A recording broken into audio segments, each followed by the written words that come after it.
Peggy 12.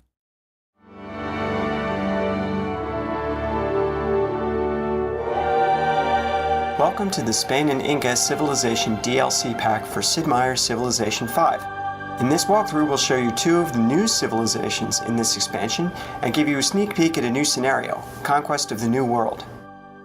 Dios bendiga a aquellos que lo merezcan. Soy Isabel de Meet España. Queen Isabella. She's back in Civilization 5 to lead the Spanish civilization. Each civilization in Sid Meier's Civilization 5 has a unique ability, and Spain's power is called 7 Cities of Gold. Spain gets a gold bonus for discovering a natural wonder, and this bonus is enhanced if Spain is the first civilization to find it. If you can bring the wonder into the borders of your empire, the bonus for these wonders are doubled. A good effective playstyle with Spain is to explore the world as soon and as broadly as possible, looking for new lands to settle in the remote corners and finding as many natural wonders as you can.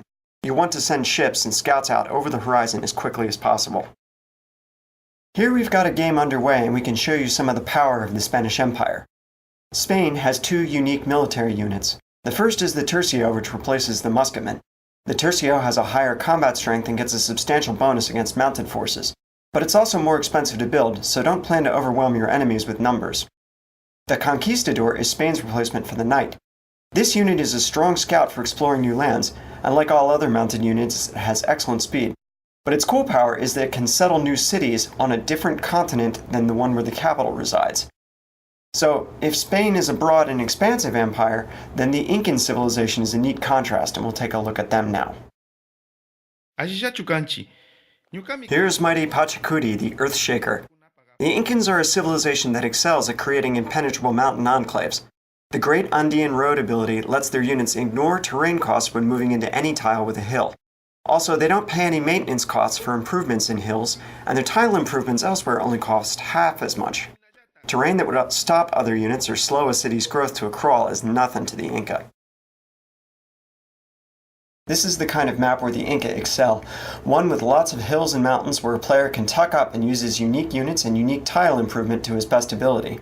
The Incan unique unit is the Slinger, and this replaces the ancient era Archer. A strong early game ranged unit with fast movement on hills can be quite a headache for anyone who tries to take your cities without your permission, but you have to be careful. The Slinger is even more fragile in melee than a normal Archer. If enemies do close with it, it does have a promotion that gives it a chance to escape before the melee attack can occur, so you can run away and fight another day. The Incans also get a unique tile improvement, the Terrace Farm. A terrace farm yields a food just like a regular farm, but it also gets extra food from each nearby mountain tile. This means your farms built near mountains can be almost as productive as farms built on the most fertile river valley tiles in the game. Your cities will grow faster than any other civilizations would be able to in this kind of terrain. And if you tuck up a terrace farm surrounded by mountains, it can produce a really huge amount of food. And it looks very cool too. So you can see that between the mountains that protect us and give us food, and our Slinger unit to defend our borders, we're ready to build the Incan civilization as a citadel, from where we can pursue our victory without being bothered by the rest of the world. These two civilizations and 4 civs from Civilization 5 come together in a special scenario with this DLC called Conquest of the New World. You'll be able to play as either a European or native power. The object of the scenario is to be the first civilization to score victory points by finding treasure and bringing it back to your capital. You'll be able to create treasure from razing the cities of your enemies or finding the legendary wonders of El Dorado and Potosi. Be careful though, scurvy will plague your ships until you build a navigational school, and once the piracy technology is discovered, then war is almost a certainty between the European powers. Native players will have to hold off against the onslaught of foreign invaders and the machinations of the other native civilizations too. And while all this goes on, time is ticking. You've only got 100 turns to win the scenario. Thanks for taking a look at the Spain and Inca DLC walkthrough for Sid Meier's Civilization 5. Good luck leading these civilizations on an epic journey to stand the test of time.